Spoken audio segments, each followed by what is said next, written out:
Korban banjir di Sumatera yang saat ini tengah mengungsi mulai mengeluhkan sakit.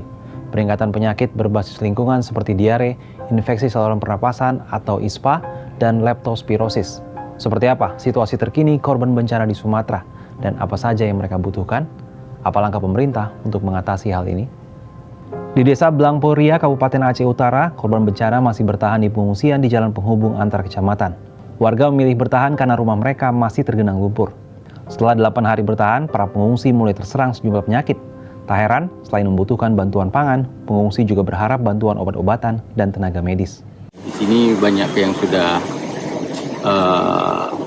terserang beberapa penyakit yang kita lihat belum ada penanganan khusus atau perhatian dari pihak terkait, terutama soal obat-obatan dan alat-alat kebersihan.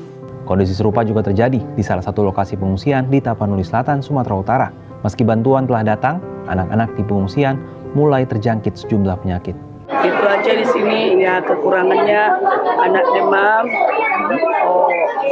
sakit, itu aja. Kalau misalnya kebutuhan, alhamdulillah mencukupi semua. Artinya lebih ke anak-anak yang dikhawatirkan, Bu, ya? Iya, anakku inilah barusan udah mulai sembuh, demam, batuk, pilek, masuk angin, kebas semua, mau mual, mau muntah gitu. Kondisi serupa juga terjadi di Sumatera Barat. Selain membutuhkan bantuan pangan, korban juga meminta distribusi bantuan obat-obatan dan tenaga medis. Lalu apa saja yang sudah dilakukan pemerintah untuk mengatasi persoalan ini?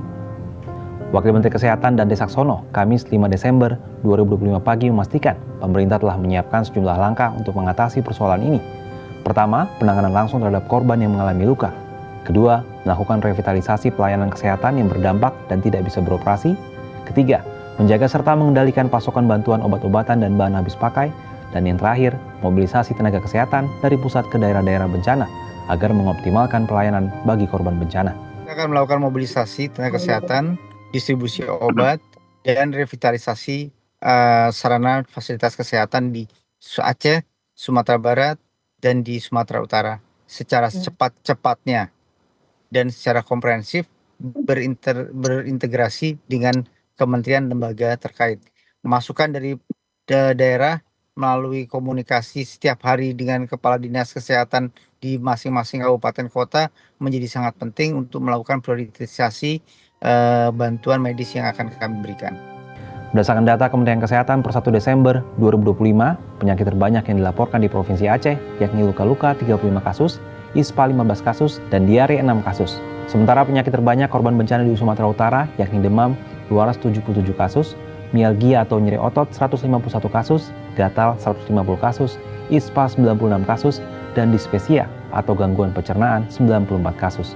Adapun penyakit terbanyak yang dilaporkan dari lokasi bencana di Sumatera Barat yakni 376 kasus demam, mialgia 201 kasus, gatal 120 kasus, dispepsia 118 kasus, ISPA 116 kasus, hipertensi 77 kasus, dan luka-luka 62 kasus. Mengutip data dari Dashboard Penanganan Darurat Banjir dan Longsor Sumatera tahun 2025 di laman BNPB per 5 Desember 2025, total jumlah korban meninggal sebanyak 837 jiwa dengan 545 jiwa masih dinyatakan hilang. Selain itu, sekitar 2.700 jiwa mengalami luka-luka. Bencana ini juga menyebabkan 1,5 juta jiwa terdampak. Ancaman bencana kedua berupa wabah penyakit bagi korban banjir dan longsor Sumatera kini di depan mata.